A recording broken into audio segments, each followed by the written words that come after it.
Assalamualaikum warahmatullahi wabarakatuh. Perkenalkan, nama saya Rila Sofiatul Hikmah. Saya dari kelas PBSIB 2021, nomor urut 36, NPM 2188-2015-159. Di sini saya akan membaca cerpen dengan judul Saudara yang Sempurna, karya Beni Arnas untuk memenuhi tugas keterampilan menyimak. Saudara yang sempurna. Tidak ada yang sempurna, tapi kamu kenapa selalu mendapatkan segalanya, bahkan dengan membuat gumpil kegembiraanku. Di SMP, kamu juara puisi ketika aku menang lomba lukis. Kita pun lulus dengan nilai yang sama. Di SMA, ketika aku juara kelas, kamu juga meraihnya di kelas yang lain.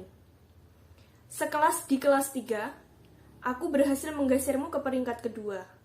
Tapi Adit, yang sudah dekat denganku sejak kelas 2, malah memboncengmu pulang. Maaf kak, katamu dengan air muka bersalah. Kau memanggilku kakak sebab kata ibu, aku lebih dulu beberapa menit dilahirkan.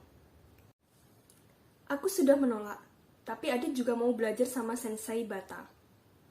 Kami memang dekat Jannah, potongku. Tapi, aku akan mencapmakan playboy itu di hari kau merebutnya. Kau percaya dia juga mau belajar membaca huruf kanji? Ingat Jannah, Adit itu laki-laki sebagaimana ayah. Kak, tidak cukuplah kekerasan yang diterima ibu jadi pelajaran. Kau tahu, bukan? Bulan depan ayah dan ibu resmi berpisah. Ayah tidak perlu lagi menjaga citranya sebab dia tidak berniat maju di pileg tahun depan. Laki-laki di mana saja begitu.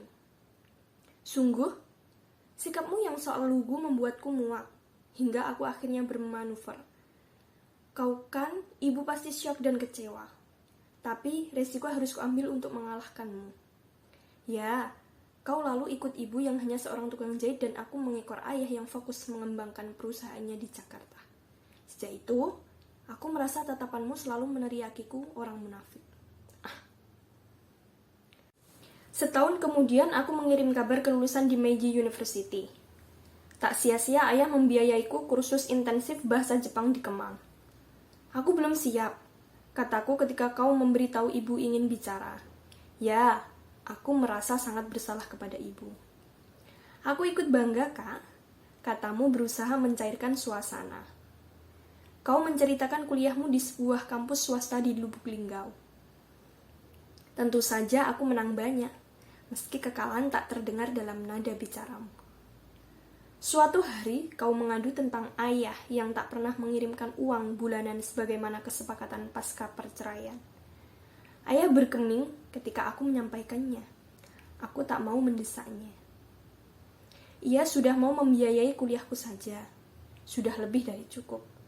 Sejak itu, kau tak pernah menghubungiku sebelum 2 bulan lalu, kau tiba-tiba menelepon. Aku menang lomba karya tulis ilmiah, kak.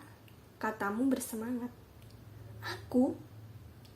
Aku memutuskan sambungan dan memblokir nomormu. Hei Janati, kenapa harus dongkol? Kau kuliah di kampus ternama di Chidoya City. Bulan depan kau juga akan menyambut rombongan mahasiswa berprestasi se-Asia. Sedangkan kembaranmu malah sibuk dengan kampus buluknya di Lubuk Linggau dengan prestasi recehnya. Tapi, kau adalah hantu gentayangan yang menembus ruang dan waktu. Bagaimana bisa 1 dari 2 perwakilan mahasiswa berprestasi Indonesia yang dikirim ke Tokyo itu adalah kamu? Kau memandangku sekilas sebelum naik podium. Apa? Kau presentasi dalam bahasa Jepang? Aku tiba-tiba ingat Sensei Bata.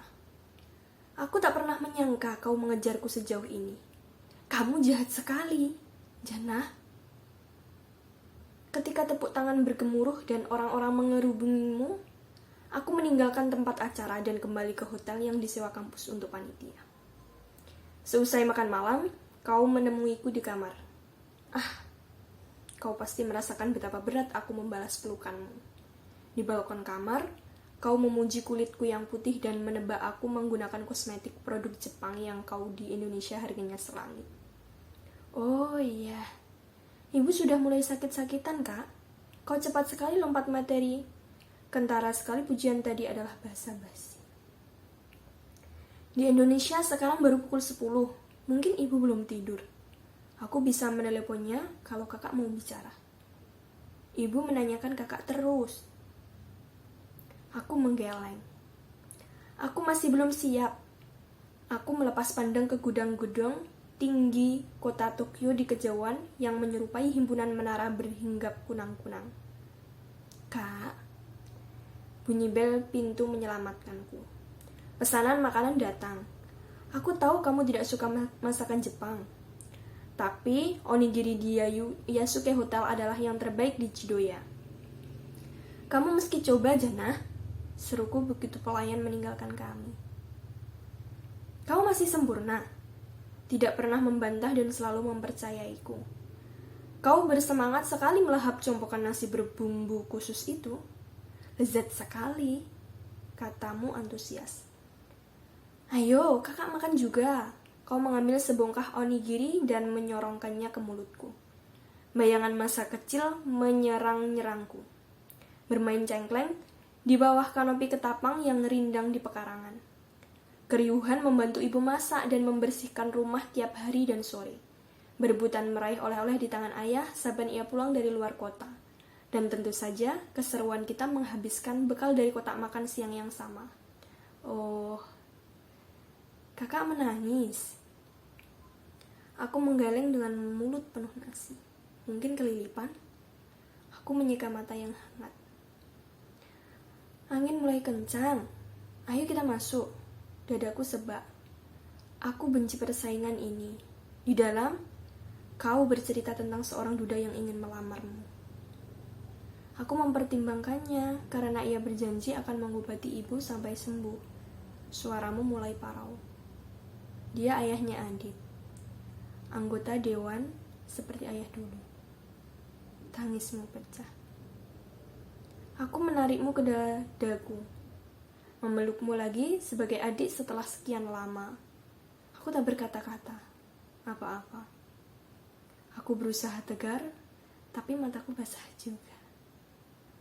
Apakah artinya sekarang aku sudah menang atau kalah untuk kesekian kali oleh ketulusanmu merawat ibu?